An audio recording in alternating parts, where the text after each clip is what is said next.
Olá, amigos interessados nas inovações trazidas pelo Código de Processo Civil 2015. Vamos hoje falar em videoaula sobre o tema Estabilização dos efeitos de tutela provisória. Meu nome é Sandoval Alves da Silva, sou professor universitário nas disciplinas Teoria Geral do Processo, Processo Civil Individual e Coletivo na Universidade Federal do Pará e procurador do trabalho votado na 8ª Região. Para falarmos sobre a estabilização dos efeitos na tutela provisória, cabe, inicialmente, falar alguma coisa da sistemática da tutela provisória no novo CPC de 2015. Por quê? Porque o CPC de 1973 traziam essas tutelas provisórias de forma diferente. A antecipação dos efeitos da tutela era previsto no artigo 273, 461 e 461A para as obrigações de, por quantia, fazer e não fazer, dar coisa certa e coisa incerta. E tinha as ações cautelares, processos autônomos, ações autônomas, que visavam garantir a eficácia e efetividade da tutela jurisdicional naquilo que tinha em cada procedimento. O CPC de 2015 unificou essa sistemática.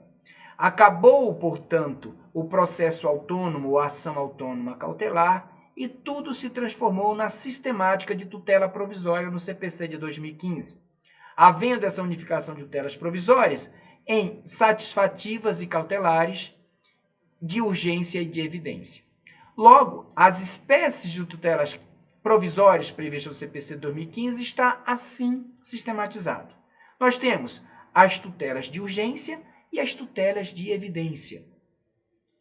Dentro das tutelas de urgência, nós temos as satisfativas e as cautelares. Dentro das tutelas satisfativas, nós temos as antecedentes e as incidentais, ou seja, as que são propostas antes ou concomitante à propositura da demanda e aquelas depois da demanda proposta incidentalmente é postulada. As cautelares também têm a mesma divisão dentro da tutela de urgência, entre antecedentes e cautelares. Mas o que nos interessa nesse sistema é um fenômeno que ocorre dentro da tutela de urgência satisfativa antecedente, que é a estabilização dos efeitos da tutela provisória.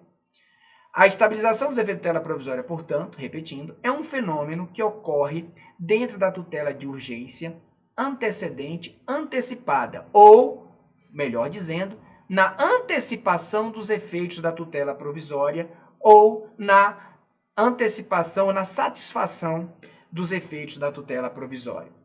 É esse o fenômeno que nós vamos tratar. Portanto, dentro dessa sistemática, o CPC traz procedimentos para as tutelas de urgência e tutelas de evidência, dentre as tutelas de urgências, as incidentais e as antecedentes, e o que vai nos interessar são as regras do artigo 303 dos artigos 303 e 304, que são as tutelas provisórias de urgência antecedente, antecipada ou satisfativa. E, para logo adentrar no tema, nós podemos abordar o artigo 303, que estabelece a seguinte força normativa. Nos casos em que a urgência for contemporânea à propositura da ação, o que é contemporânea? É imediato, ou seja, na hora em que estou propondo a ação, a urgência já se instaura, a urgência já está na iminência. A petição inicial pode ser menos ou mais simples, menos difícil, ou não atender todos os requisitos da petição inicial exigida. E deve conter apenas o requerimento da tutela antecipada e a indicação do pedido de tutela final, a exposição da lide do direito e o perigo do dano ou do risco ao resultado útil do processo. São esses os requisitos para a antecipação dos efeitos da tutela ou sua satisfatividade no que diz respeito aos efeitos. Uma vez proposta a petição inicial de forma simples, com essas indicações, o autor tem 15 dias para aditar. É o que diz o parágrafo 1º do artigo 303. E se nesses 15 dias ele não fizer o aditamento, o processo é extinto sem resolução de mérito.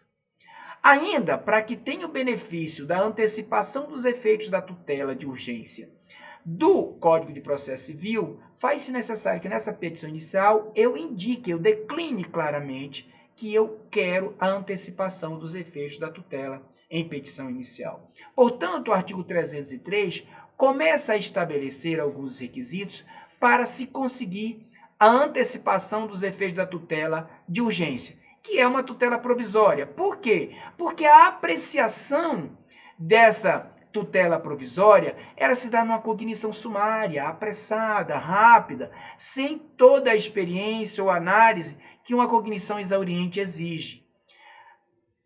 Por isso que é necessário seu aditamento, por isso que é necessário o prosseguimento da demanda. Porém, o artigo 304 traz a novidade que nós queremos falar, que é a estabilização desses efeitos. Vejam que na tutela provisória antecedente, satisfativa, eu não estou aqui apreciando o conteúdo, não estou aqui julgando o conteúdo, eu só estou antecipando os efeitos. E caso isso seja suficiente para resolver o problema, ou pelo menos para acomodar os interesses do autor e do réu, esses efeitos poderão ser estabilizados. É o que diz o artigo 304. A tutela antecipada, ou melhor, a concessão antecipada dos efeitos da tutela, concedida nos termos do artigo 303, torna-se estável se da decisão que a conceder não for interposto o respectivo recurso. O artigo 304 fala em recurso, mas a doutrina amplia para qualquer outro tipo de impugnação. Por quê? Porque eu posso utilizar sucedâneos recursais. Pode ser um caso de mandado de segurança, um caso de suspensão liminar de segurança ou suspensão liminar de qualquer outro tipo de decisão, ou qualquer um outro tipo que faça às vezes. E veja, uma vez estabilizado, não tendo a interposição de recurso, o processo será extinto. Veja que a estabilização dos efeitos da tutela tem algumas pretensões bem claras e definidas. Primeiro, que se acomoda a situação. A questão seja ali acomodada, ainda que provisoriamente. Logo, ele não admite o prosseguimento da ação, mesmo que o réu não impugne ou não recorra. Se ele recorrer, mostra, portanto, uma certa resignação do réu ou do recorrente, e aí, no caso, não haverá a estabilização. Havendo a estabilização, caberia, no máximo, no prazo de 2 anos, após a extinção do processo a extinção do processo com a estabilização da demanda, um prazo de 2 anos para se propor uma ação de revisão ou uma ação que possa alterar, que tenha basicamente a revisibilidade, caso tenha mudado as circunstâncias de fatos, ou um caso, por exemplo, da rebus sic stantibus, ou no caso de reforma, se porventura alguma decisão injusta for proferida, ou no caso de invalidação, se tiver algum vício processual. Após esses 2 anos, esses efeitos se estabilizam, sem possibilidade de serem revistos. Há quem defenda que após esses 2 anos se possam propor ação rescisória, mas não vejo essa sistemática bem definida no Código de Processo Civil, logo porque o parágrafo 6º do artigo 304 diz que a estabilização dos efeitos da tutela antecipada, dessa tutela de urgência, não faz coisa julgada. E não faz coisa julgada por uma razão simples. Não aprecia o mérito de forma exauriente, não diz o direito no caso concreto, apenas concedeu os efeitos antecipados numa cognição sumária. E não sendo coisa julgada, não cabe, portanto, ação rescisória, cabe a ação revisional, prevista no próprio 304. E não é para o tribunal, é para o próprio juiz que proferiu a decisão. Então vejam que a estabilização dos efeitos da tutela provisória tem um outro contexto, uma outra percepção.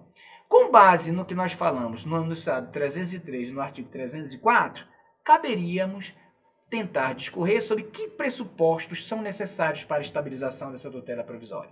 Primeiro, o pedido de tutela satisfativa antecedente na petição inicial, então eu tenho que pedir, exigência da própria lei. Segundo, a ausência de pedido de prosseguimento da demanda na petição inicial. O autor não pode querer prosseguir. Porque o autor pode até querer, lógico, porque o autor pode estar interessado numa solução definitiva. Não está interessado só na antecipação dos efeitos estabilizados. Pode querer o conteúdo da decisão a seu favor e, obviamente, com o conteúdo da decisão, os efeitos lhe vêm. Mas lhe vem agora com o arcabouço da coisa julgada, com maior dificuldade para sua alterabilidade por meio de ação rescisória. Mas ele pode se contentar só com os efeitos, se dar por contente, e o réu também. E aí, nesse caso, ele não pode pedir o prosseguimento da demanda. A outra, a prolação da decisão concessiva de tutela satisfativa antecedente. É preciso que seja concedida ou pelo juiz de primeiro grau, ou caso o juiz de primeiro grau negue, em agravo, com antecipação dos efeitos da pretensão recursal, se porventura for concedida pelo relator, caberia se discutir a estabilização, também pode ser estabilizada em segundo grau, caso assim aconteça. E a ausência de impugnação do réu. São esses os 4 pressupostos da estabilização dos efeitos da tutela provisória. Assim, eu posso destacar 4 hipóteses bem definidas em que a demanda, ou melhor, 6 hipóteses bem definidas em que a demanda ora pode ser estabilizada, ora pode não ser estabilizada e a demanda prosseguir. Primeira hipótese, o autor emenda inicial e o réu agrava ou impugna essa decisão. Nesse caso, não há estabilização e a demanda prossegue. Por quê? Porque o autor emendou inicial, mostrando o prosseguimento, e o réu impugnou, agravou. Houve resistência, vai continuar, a solução de mérito definitiva será esperada. Segunda hipótese, o autor emenda inicial, portanto quer prosseguir, e o réu não agrava ou impugna. O autor pode simplesmente depois ser intimado e não querer prosseguir. E nesse caso, os efeitos da tutela provisória serão estabilizados e o processo será extinto sem resolução de mérito. Terceira hipótese, o autor emenda inicial e requer o prosseguimento da demanda. E o réu não agrava ou não impugna. Veja que interessante aqui. O réu não se opôs, o réu queria a estabilização dos efeitos. Porém, o autor quis o prosseguimento. Nesse caso, não há estabilização e a demanda prossegue para atender o interesse do autor de ver sua demanda resolvida, espera no sentido favorável a ele. Quarta hipótese, o autor emenda inicial e requer a desistência da ação. Veja que o autor está satisfeito com a estabilização dos efeitos porque ele quer desistir da ação. E o réu não agrava ou impugna. Veja que o réu também está satisfeito. Estando os dois satisfeitos, haverá a estabilização e a extinção do processo sem resolução de mérito. É um pré-requisito para a estabilização dos efeitos na tutela provisória que o processo seja extinto, mesmo que seja com efeitos positivos para o autor. A outra hipótese é o autor não emenda inicial. Se ele não emenda inicial, em tese ele estaria satisfeito com a estabilização dos efeitos.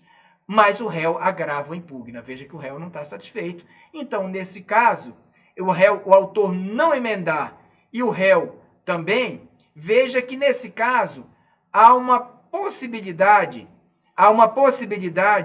de extinção do processo sem resolução de mérito sem estabilização. Por quê? O autor, a não emendar, apesar de estar satisfeito com a estabilização dos efeitos, o réu, ao agravar e impugnar, não está. Veja, aqui tem outro detalhe. Quando o autor não emenda inicial, um dos efeitos trazidos pelo CPC é a extinção do processo sem resolução de mérito, mas sem a estabilização. E o réu a impugnar, também a estabilização não se opera. Logo, não há estabilização e há extinção do processo sem resolução de mérito e, consequentemente, o recurso interposto pelo réu será inadmitido por falta de interesse recursal, por prejudicialidade, portanto, pela extinção do processo. A última hipótese é o autor não emenda a inicial, portanto, ele estaria satisfeito, e o réu não agrava e não impugna. Veja, o autor não emendando a inicial, um dos efeitos é a extinção do processo sem resolução de mérito. E o réu não impugnando ou não agravando, seria a estabilização. Qual delas prevalece? Entendo que prevalece a estabilização com a extinção do processo sem resolução de mérito. Por quê? O autor não emendando, ele estaria querendo a extinção do processo e, consequentemente, a estabilização dos efeitos. E o réu estão impugnando da mesma forma. Assim, haveria extinção do processo sem resolução de mérito, a extinção do processo de mérito com a estabilização dos efeitos na tutela provisória. Que finalidade a estabilização da tutela provisória teria? 4 que eu estou elencando rapidamente aqui para os nobres ouvintes. Primeiro, não prosseguir a demanda resolvendo o conflito de forma célere e efetiva, ainda que não haja apreciação do mérito. 2. Estimular a resolução do litígio com a isenção de custos e redução de honorários para 5%, nos termos do artigo 701 caput, parágrafo 1º. Veja que a aplicação desse dispositivo é por analogia. Esse dispositivo é da ação monitória. E a estabilização dos efeitos da tutela provisória nada é do que uma forma de monitória na tutela de urgência. Sendo uma forma de monitória de urgência. Por quê? Porque a monitória é caracterizada por um efeito processual diante da inércia do réu, diante da inércia do executado, diante da inação dele. Por essa característica, nós temos a semelhança da monitória na tutela provisória e da monitória propriamente dita regulada lá no artigo 701. Razão pela qual essa aplicação analógica se aplica e está consoante ou está de acordo com a sistemática da tutela provisória antecedente de urgência do Código de Processo Civil. Outra finalidade, efetividade de tutela jurisdicional sem análise de mérito, ou seja, nós temos uma tutela efetiva da jurisdicional, ainda que não tenha mérito apreciado. Quarta finalidade, caso alguém não concorde com a estabilização dos efeitos, pode ter uma alterabilidade em 2 anos, por revisão, caso de rebus sic stantibus, reforma, alguma injustiça, invalidação, algum vício processual. Sem caber, obviamente, rescisória, como eu acabei de falar. Era isso que eu tinha a falar sobre a estabilização dos efeitos em sede de tutela provisória no Código de Processo Civil de 2015. Espero ter atendido algumas curiosidades dos nobres ouvintes. Eu agradeço a participação de todos, a paciência de todos e deixo aqui meu muito obrigado por ouvir por tanto tempo.